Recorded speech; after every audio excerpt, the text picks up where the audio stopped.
महात्मा फुले बहुत बड़े एज्युकेशनलिस्ट थे का महाराष्ट्र में उन्होंने 1800 म्हणजे 1848 को पुणे में उन्होंने गर्ल्स का हाई स्कूल निकाल दिया, खोल दिया, गर्ल्स का हाई स्कूल।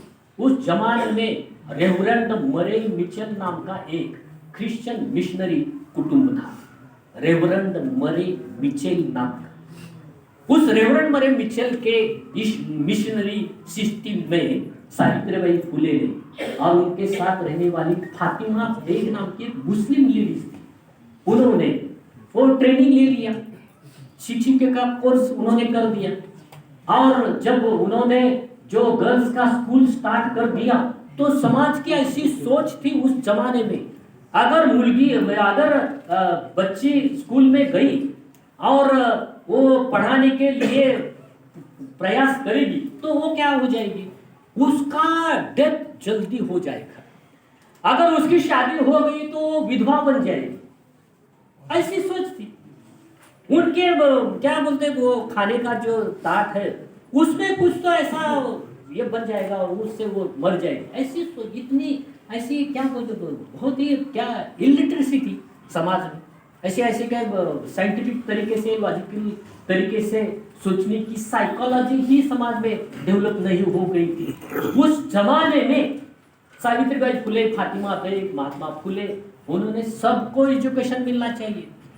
अस्पृश्य लोग जो डाउन स्टोर म्हणजे डिप्रेस्ड क्लास के जो लोग हैं उनको भी एजुकेशन मिलना चाहिए। राजा राम मोहन राय, ये तो आपने वेस्ट बंगाल के थे, उन्होंने जो काम किया है वो भी बहुत स्पिरिचुअल और इम्पोर्टेंट तरीके का है। रविंद्रनाथ टैगोर, ये तो टीचर ही थे ना। रविंद्रनाथ टैगोर ने वो जो शांति निकेतन का इस्टेब्लिशमेंट 1901 में किया है वो बहुत ही स्पिरिचुअल है, ऑल वर्ल्ड वो इम्पोर्टेंट उनको दिया जाता है। आज भी अगर हम वहां गए तो ह्यूमन बेस्ड एटमॉस्फेयर आपको लगेगा, ऐसा बंदिस्त ऐसा स्कूल और कक्षा वहां नहीं है। मैं अभी 4-8 दिन पहले वहां गया तो वहां जो पेड़ के नीचे स्टूडेंट बैठे, टीचर वहीं पे बैठता है, वहीं पे रहता है। अगर बंगाली लैंग्वेज का टीचर है उस पेड़ के टीचर वो उस पेड़ के नीचे ही बैठे वाला होता है। तो बंगाली पीरियड स्टूडेंट का होने के बाद वो स्टूडेंट क्या करेंगे, एक जगह छोड़ के दूसरी जगह जाए। मैंने बोला इसका लॉजिक क्या है, हमारे महाराष्ट्र में तो कैसा स्टूडेंट एक हॉल में ही रहेंगे। मेरा अगर सोशियोलॉजी का पीरियड है वो होने के बाद अगर घोष सर पीरियड लेने वाले तो बाद में घोष सर यहाँ आएंगे, मैं जाऊंगा, सर आएंगे, स्टूडेंट यहीं पे रहेंगे। तो उन्होंने उसका लॉजिक क्या बता दिया, स्टूडेंट का यहाँ पीरियड होने के बाद 1 घंटा वो बैठता है, 5 मिनट में उनकी साइकोलॉजी वो एक्टिवेट होना चाहिए। उनके साइकोलॉजी में थोड़ा सा चेंज, फिजिकली भी चेंज और साइकोलॉजिकली भी चेंज उनको आना चाहिए।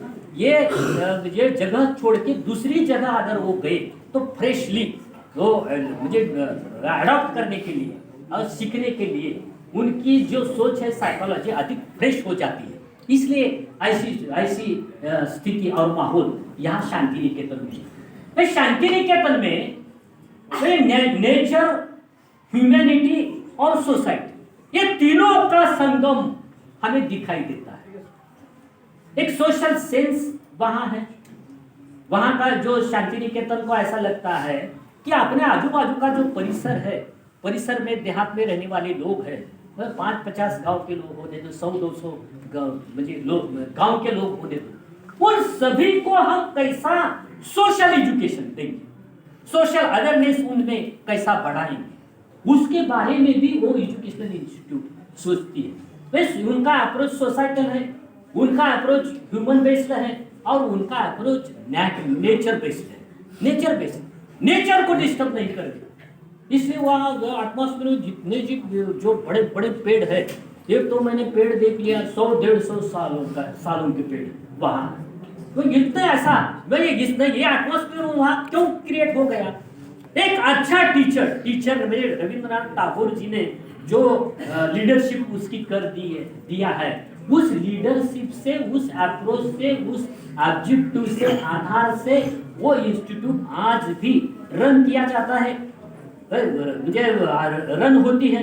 ईश्वर चंद्र विद्यासागर का नाम अपने वेस्ट बंगाली अपने जो वो प्रोफेसर थे, प्रधानाचार्य थे, उन्होंने जो एजुकेशन लर्निंग सिस्टम में जो अलग अलग जो प्रयोग किया है कि वह एक्सपेरिमेंट कर दिया है, वो भी बहुत स्पिरिचुअली और ह्यूमैनिटीली इम्पोर्टेंट माने जाते हैं। महर्षि देवेंद्रनाथ टैगोर, वो तो रविंद्रनाथ टैगोर के पिताजी थे, वो ब्राह्मो समाज की इस्टेब्लिशमेंट, वहाँ का जो मंदिर है, वहाँ मंदिर में किसी की भी मूर्ति नहीं। हम कौन से भी रिलीजन को हो, वहाँ हम जाके ध्यान साधना कर सकते हैं, अपनी मन शुद्धि कर सकते हैं। हाँ, खुद के मन में खुद को हम कैसा, मुझे मेरी साइकोलॉजी है, मेरा मन है, मेरा व्यक्तित्व है, व्यक्तित्व है, और मैं मेरे साइकोलॉजी को, मेरे व्यक्तित्व को कैसा किस दिशा में मुझे लेकर जाना चाहिए, उसके बारे में हम वहाँ सोच सकते हैं।